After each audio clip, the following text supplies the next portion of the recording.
Hey, so we've just sat down. We're going to do a contrast between showing no cards and showing cards this time. We're doing it in 10NL again, just for a direct contrast between having cards and not having cards. Um, that way you can sort of understand the thought process that I have when I've got cards, plus the spots that I'm picking.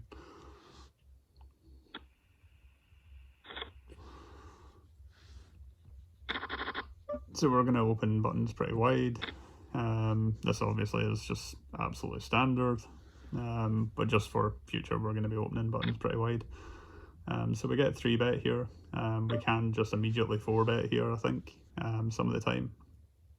I don't know too much about the pool or this player tendencies because I've just sat down, but it's a decent hand to do it.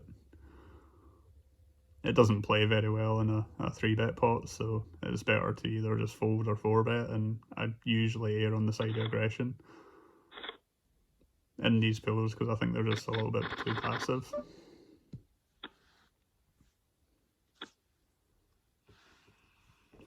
So we get that one through. And a lot of more regish players they instantly topped up as well, which is sort of what a reg would do. A lot of people are obviously catching on that it's just kind of a 3-bet or fold strategy out of the small blind, but the problem is that they've not adequately adjusted their range yet. So they get an idea like, oh, ace-5 suited is a bluff hand and stuff like that. They get that, but they also take it a little bit too wide at times, which is fine. I do the same. It exploits the shit out of the pool, but you get destroyed by somebody that starts 4-betting you. It's very hard to adjust to that. I'm not saying that's what he's doing. I don't know. I mean, it could be a huge nit and just folded ace king. Who knows?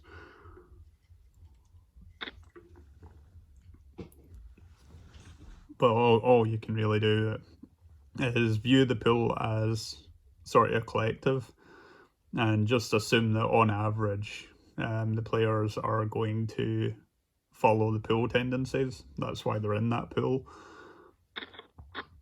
If it was a serious reg that was grinding it out sort of thing and they knew how to exploit the pool and they were crushing it, if they put in enough hours, they're just going to move up stakes if they're building up a bankroll sort of thing. So the pool sort of self-filters itself and leaves the exploits in, and then where you then over time the pool collectively starts improving as more theory catches on sort of thing. So the long and short of that is just if a pool's got a weakness, just and it's a close call, just assume that the pool's going to be essentially, or that player is going to essentially have the same weaknesses as the pool tendencies. So we are going to defend here fairly wide. We're going to go through a call line, so I think there's going to be some ways that we can exploit. I think we actually just size up here. Yeah, I'm even thinking about an overbet some of the time. I think we do overbet this spot. We've got a diamond blocker, which is really nice. We did turn a straight, but they've got kind of cat range because I expect them to bet off some flush draws on the flop. So they don't have too many flushes, plus we block a flush. I think we just 3-bet this spot. I expect to get called here at a fair percentage, but that's fine. I've got a feeling the bandy guy is a little bit looser. Just by his bet pacing, I just get that feeling.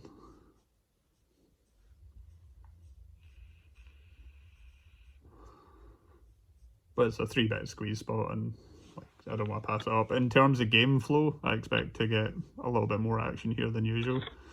But I'm wrong. I'm glad to be wrong, obviously. I'm happy just to get the squeeze through. It just seemed a little bit too nitty to fold there. Okay. The third one's usually the strongest, and in this case it's no exception. So we're going to 3-bet here. He might tilt a little bit here. Just game flow. It depends on if he's a strong player or not. Based on his pacing, I think he's only playing the one table. So he might read into this a little bit much and do exactly this, and I think we just 4-bet shove through here. We'll just tank for a second. We might get called light here by like ace jack some of the time.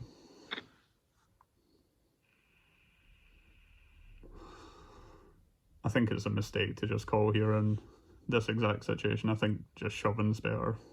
Picking up the 260 is fine. And there's a probability that we get called off light here, I think.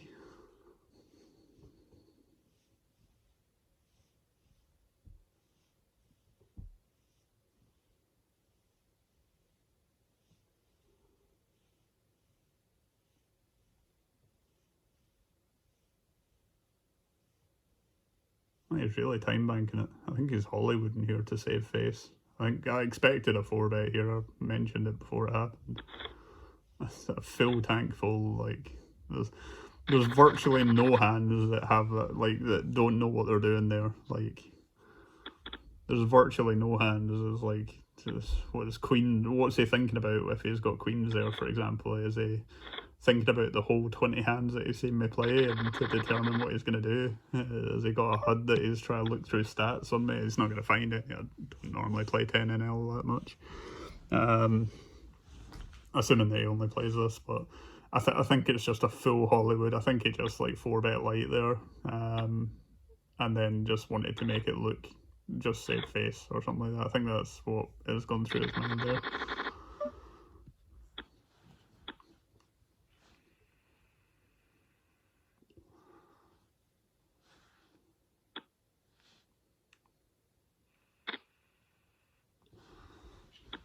But it's worth noting if that is the case, if those assumptions are correct, then he's obviously on a bit more of the recreational side. He's going to be a little bit more volatile and is going to obviously be apt to the game flow, exploits where he's paying attention to game flow. So obviously at this point, he's been 3-bet a few times for me and squeezed. So he's going to be hyper vigilant. That doesn't go away anytime soon. So I expect a little bit more resistance for him.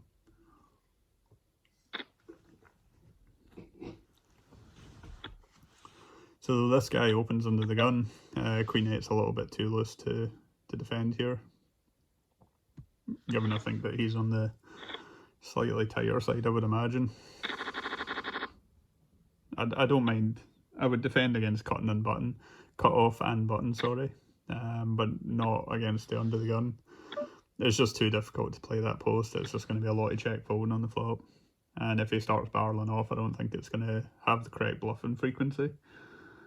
Which might actually be an argument to call because he's going to play a bit more face up, but I also think it's just a stronger range. And I don't want to be in that spot out position.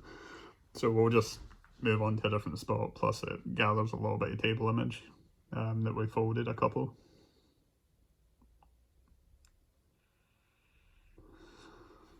I wouldn't. What I should have done actually is opened a few more tables, but I suppose for a direct contrast between the no cards and I'm not playing no cards, obviously, multiple tables.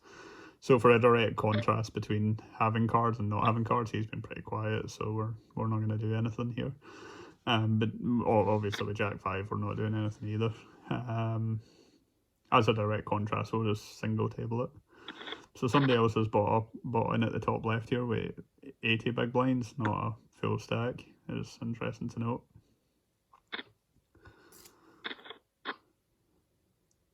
So it's not 100% frequency c-bet on this board. You can check back a lot on this turn as well. He's decided to go for the bet, which is fine. He can do this with what bets flop and bets turn. As a bluff, I mean, they could do it with like ace 8 with a heart. Okay, so this would have been decent to pick up his post. The guy on the button just lost another pot, so he's lost a few pots in the last little while, so he might be a little bit more apt to play hands. Or overplay hands a little bit.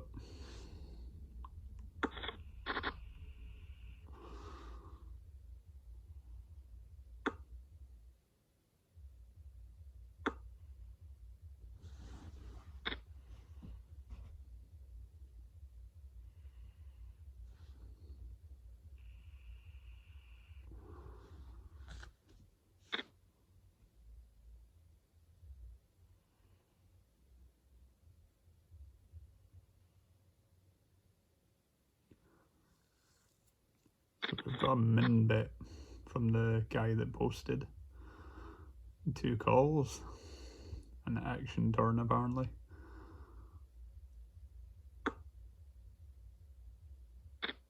Another min bet, so he's one of those. Okay. He's one of those guys that is just like, I don't know what size to pick, so I'm just gonna min bet. Oh, the ace king with the ace of diamonds. Just the nuts in the river that he checks. Okay, he's one of those ultra passive guys. So we're not gonna 3-bet here. We're gonna. What did the guy in the button have actually? Oh, he turned a flush and he just called on the turn as well. So everybody's trying to slow play apparently. So a pretty reasonable flop for us, obviously. We're actually going to check again. We're ahead some of the time against like Queen Jack. I expect Queen Jack to check back here some of the time, or most of the time probably. We actually have the best hand here some of the time. We do lose to better ace-x though. So against a reg, I'm more apt to bet here, but against a recreational that can sometimes check down like Jack high here or something like that, I don't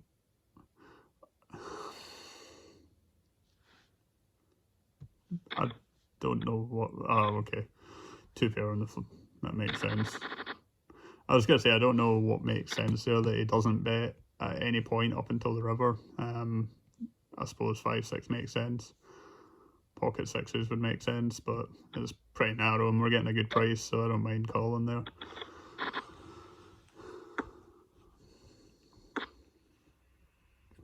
As it turns out, we probably should bet turn.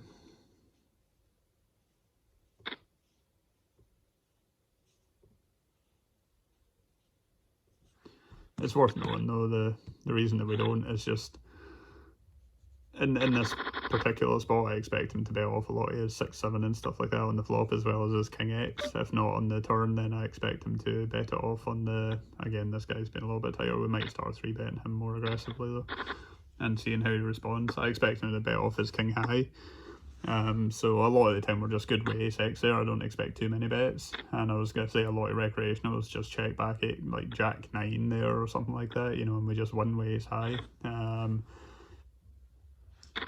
And then some of them will just like put in that weak stab on the river sort of thing, which is what it looked like. It's either that or what he turned up with. So we're going to open the Queen Jack offsuit. We get a call for the button, the same guy that posted, and we get a 3-bet for this guy. That's, I think we just fold here.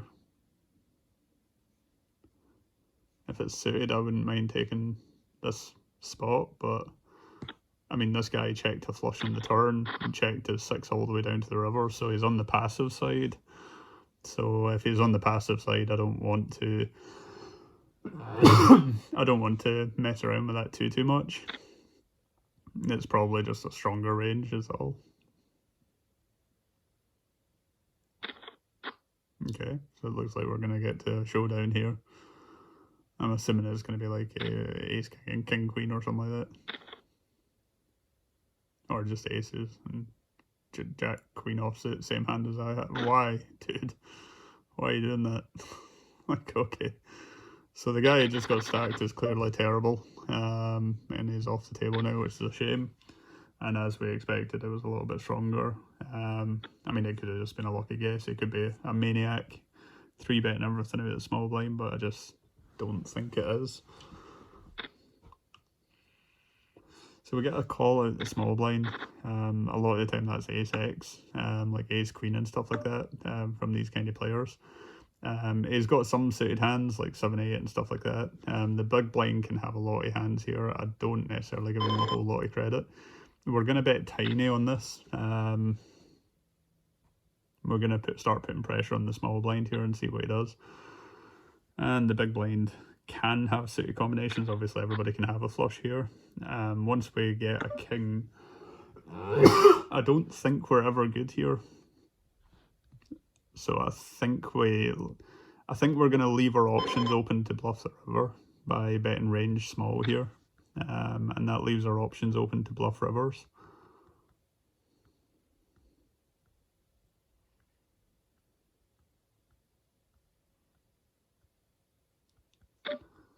And there's a raise, okay.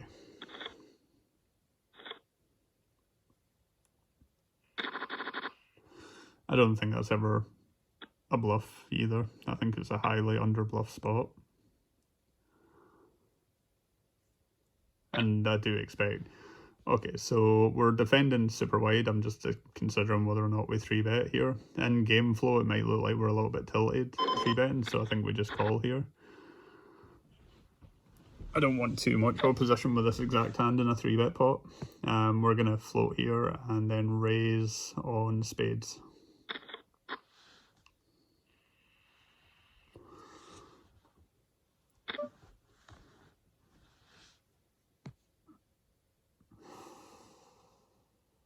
When he double barrels here, it's a lot of ace-x. His sizing doesn't seem to indicate 2 pairs.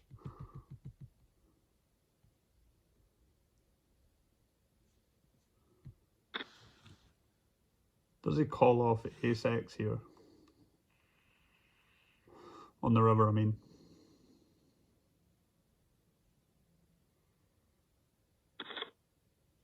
Apparently not.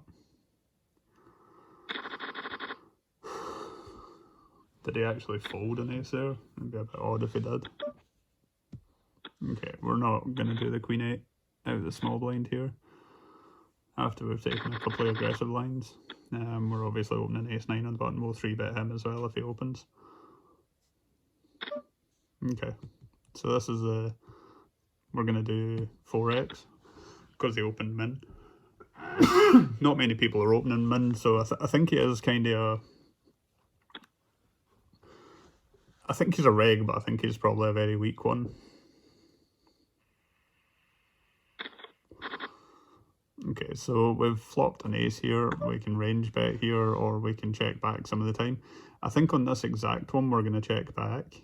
And I think that people will stab a little bit too often on the turn, especially since he lost the last pot in the fashion they did. He might be a little bit more apt to stab here. And I think we just call again and hope for a non-heart river. It's the worst card in the deck. He's now got 2 pairs and straights and pretty much everything.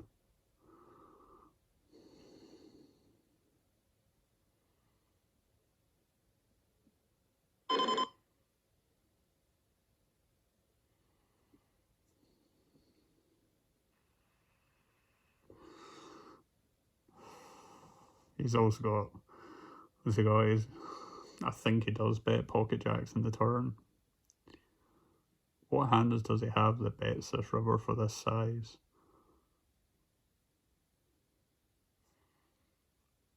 The bets turn or stabs turn for a small size. It's just like jacks with the jack of hearts that calls a 3-bet. I don't think he bets a... It's hard to figure out what he's got here actually. Yeah, okay. We'll just take it down while we're... Yeah, it's really difficult to know what he bets this river with. I'm surprised he actually bet with a king here. But it's really narrow if it's just tens and jacks with a heart. I mean, it can float offsuit combinations like ace-jack with the jack of hearts, but... Remember his turn size and was really small, like, so he decided to take the 3rd pot bet sizing on the turn, which doesn't seem like ace-jack all that often. I expect ace-jack to size up a little bit here, if it's choosing to bet. I mean, I would expect it to size up, especially ace-jack, the jack of hearts. I don't know if he's thinking necessarily about that combo, but I just intuitively think that they're going to size up there with ace-jack, so it's really difficult to know what I'm beat by there, short of jacks and tens with a heart, which makes sense for the sizing of the turn. You're trying to get value out of under pairs, right? Once I check back on the flop, and this is the reason that we check back on the flop some of the time, is because people generally overstab, and they do exactly what happened there. But if you do take those lines where you check back, keep in mind that you're basically asking somebody to try and bluff you, so you do need to call down a little bit wider than you usually would. So if that is a little bit different, if it just went bet or something like that, or if I bet the flop and then check back turn or something like that, it's a little bit different, because at least I've said on the flop that, you know, I've connected in some way, or I'm interested in this pot in some way. We are opening wide, but we'll let the 7 deuce go, even though it's suited.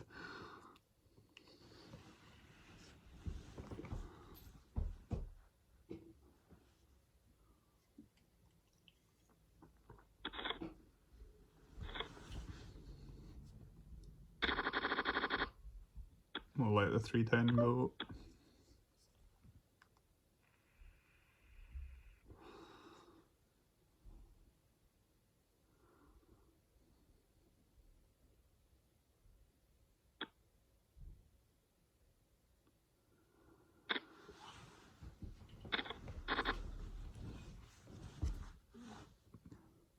Okay, so I've got to raise my call, check.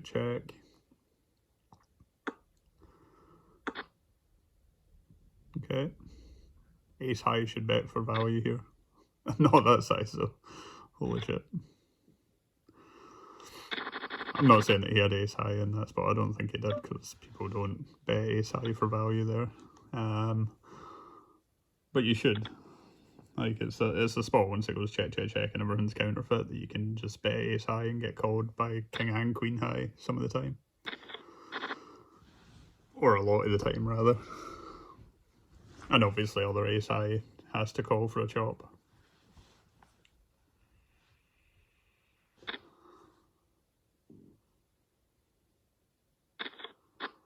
Okay. So he's open flop. The small blind and bet flop. And continued twice and took it down. Okay, ace 6 suited under the gun. Why not? We've not seen too much 3-betting on this table. Like 1 3-bet for the guy on the button with aces. So there's going to be a lot of this calling stuff, I suppose.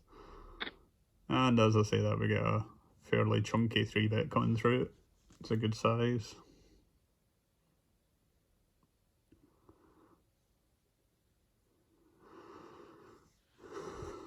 Given the dynamics here, where I just said that I'm going to open these sort of hands because I don't expect too much 3-betting, it would be a bit of a contradiction to 4-bet this, because the assumption is that I'm getting 3-bet by a stronger range. So therefore 4-betting is 4-bet bluffing, I mean, is a lot less attractive in this spot, so that's fine. Nice play by him.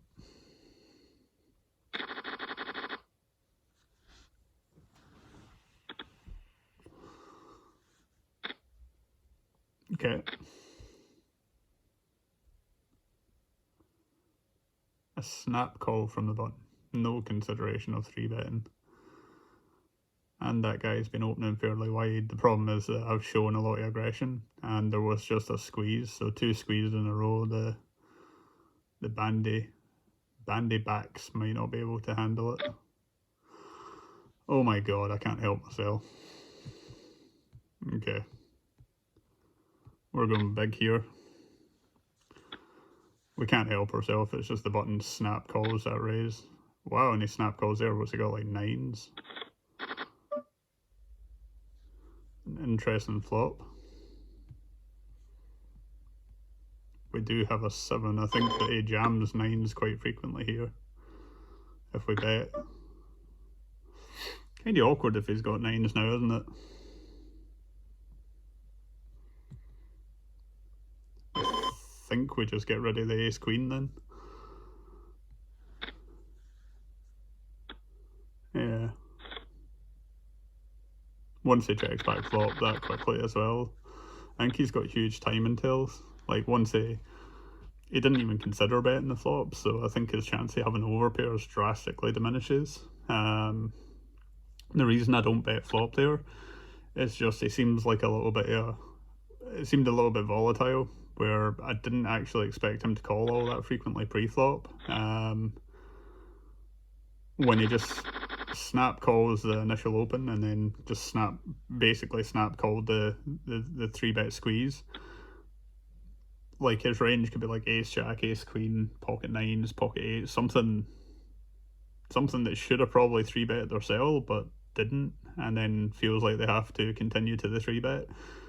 And then I feel like in that particular spot, given the dynamic of it looked like a squeeze, it looked like a light squeeze, or it looked like it could be, I expect him just to take nines if I size up on that flop. If I'm betting that flop, I'm sizing up.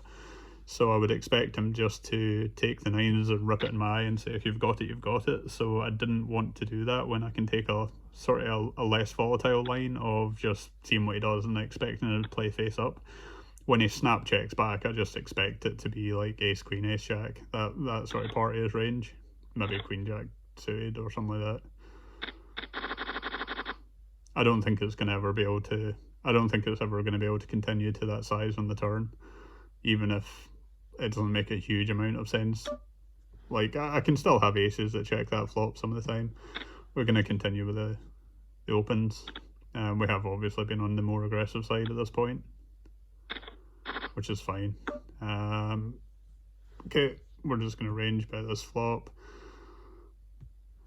Again, he's snap acting pre-flop. Okay. He shouldn't have raises on this flop very often. It's not a surprise that he's doing this. I think he's just a weaker player with ace-x, and he's just not... I think his pre-flop game is probably pretty weak, and his sort of calling range is stronger than it should be, because he's not 3-betting enough, which is absolutely fine. Like, that's kind of what we want, and now he just sits out, so I'm assuming that he had pretty thick value there, and he's probably like, these nits never pay me, and now he's off. But I don't think that, given his player profile, he has snap calls, snap this, and the passive actions, I don't think he's taking queen 10 on that last board and then turning it into a huge bluff. I think he's just probably calling and try to hit a hand. So he's probably just got ace-x that should have raised pre, and then just a lot of 2-pair combos, like maybe ace-9, ace-jack, jack-9. So we've got this guy on our right that's opening. He called it a small blind last time. We'll 3-bet him again, same spot.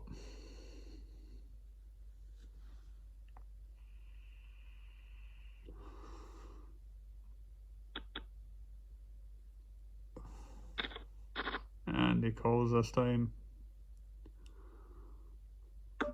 So it's obviously a very, very favourable flop for us. We just range bet here for a small size and put pressure on his pairs. 7s, 8s, 9s, blah blah blah. You can have queen x that floats here, like queen jack and things like that. We block his queen king, we do block his ace king. It's annoying that he's a short stack and that he can just jam here, but I still think that we just size up the turn and expect folds from his queen x and sticky 10s or 9s or whatever. We block 10s, obviously.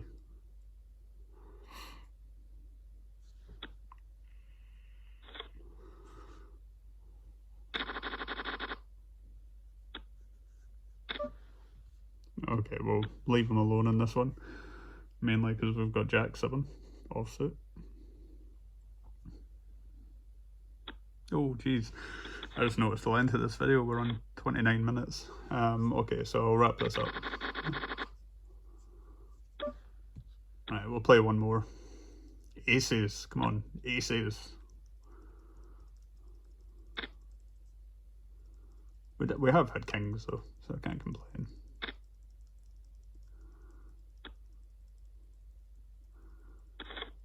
So notice his sizing on that 3-bet was smaller than the last one, albeit it's not aces, but it's playable.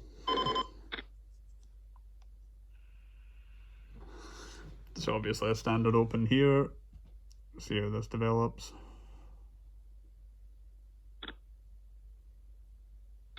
And another button call. And a big blind call.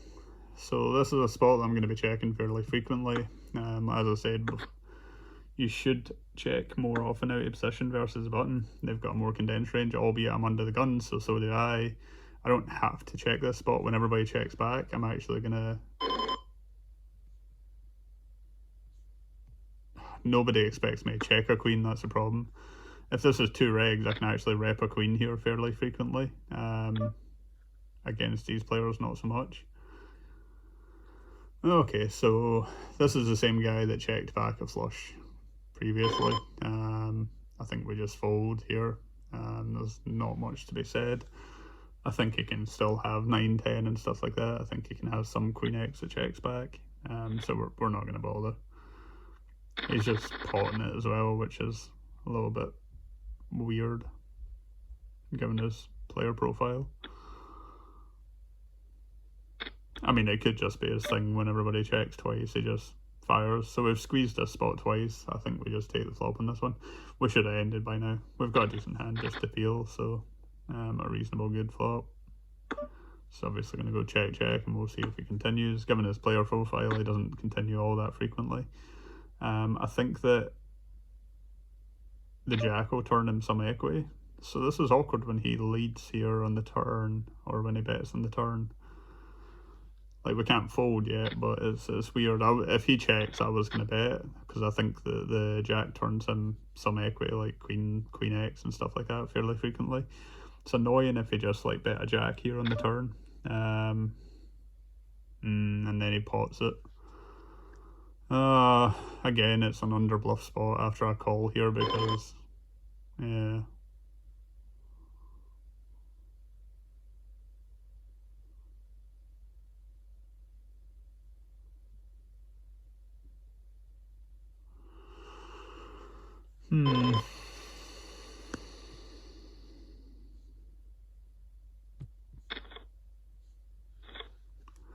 Yeah, we'll just take it off him. It's unfortunate for him. He's just not having much luck with me on his left now. I can't really 3-bet him because he's so short that he'll just jam. This is one of the only spots that I'm actually going to call out the small blind. I don't want to 3-bet because I think he'll jam, and I don't think that he'll squeeze that often, so it's fine. We'll see what happens here. I think after losing that pot, and then... So the implied odds will be really good here if we hit a 10. I think we just take a stack. I think we're calling once to hit a 10. Come on. 10. Fuck. When it goes check, oh, he's probably got a lot of ace-x here. Do we ever get a bluff through in this spot? This is a spot, by the way, where you should bluff, except for the fact that I've bluff caught him twice correctly. So I don't think that he's going to be folding all that often, and I think that he checks back some ace-x. I don't think this is a bluff this time. I think that he checks back some ace-x, maybe even jack-8 or something like that, and reverse 2-pair. So I'm just going to give him it. I mean, we got exactly what we wanted. We got to realise all our equity for one flop bet, which is fine. And I think the implied odds versus him and what I assume his state of mind is right now, that we just stack him fairly frequently. Like, if I bink a 10 on the river, I don't think that he's folding for any price. Assuming that he's got any kind of value hand, I just don't think he does. I could be wrong, but it's not a spot that I want to bluff. Against anybody else in that spot, then sure, I'm going to bluff, but I've also been 3-bet squeezing, calling bluffs, and looking a little bit active, so I don't think I'm going to get necessarily the respect that I need to bluff that river successfully.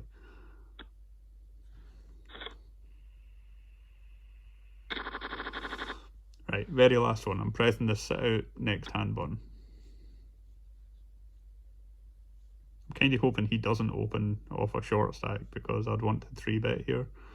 But again, for the same reasons, I don't want to 3-bet and get jammed on here. So we're going to open this if he fold. God damn it. Okay, I think we just play this as a call again.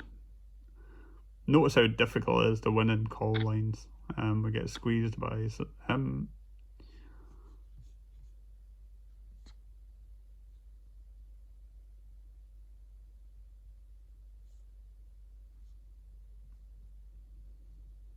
If he folds, we'll call. If he calls, it's a little bit more awkward because of the stack size.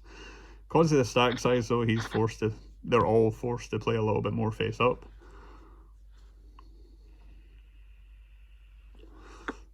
I was going to say, if the small blind bets here, it's actually really concerning that he's betting into a short stack. Okay, so when it's 2 checks, I think we can bet here for value. We block top set. Nines might 3-bet out the small blind. But nines is just usually a pure bet on the flop. Okay. This just got really weird. I think we're now getting trapped. I think he's got aces or kings, and he was waiting for the check raise. Yeah. So here's the thing. I would fold here. Yeah, I think this is just a pure fold at this point. There's no way this is going down like this where we win. I think he was trapping aces. I think we just fold and show him the jack out of disrespect. I just don't ever think that that's a bluff, and I'll tell you why. I think his thinking here, we should have folded on the turn. That was just bad on my part. Part is because I'm doing this video. I think if I'm not doing the video, I just fold on the turn. So part of this is, I think that he assumes that the short stack is going to be spewy. So he was hoping to check, him to jam, me to call, and then him to call behind and trap with aces or kings. So I think that's how it goes. When he bets on the turn small, part of him is wanting me to jam, but in reality is like his exploit works against him here in this spot. When he leads the turn, it just works against him because a lot of the time I'm going to bet on the turn, and I would have bet for a larger size on the turn. Well, actually, after I bet and I get 2 calls, I actually do just check behind. So interestingly, it just works against him, because if it goes check, check, check on the river, and check, check, check on the turn, he checks river, I do size up expecting him not to have that many slow plays, and I expect ace jack, things like that, to have bet off in the flop. So I think that king jack's usually always good, and I'm pretty much ignoring the short stack because he could just be spewing. So I think he does himself out like 40 big blinds, something like that, when he takes that line. But he's trying to exploit the pool.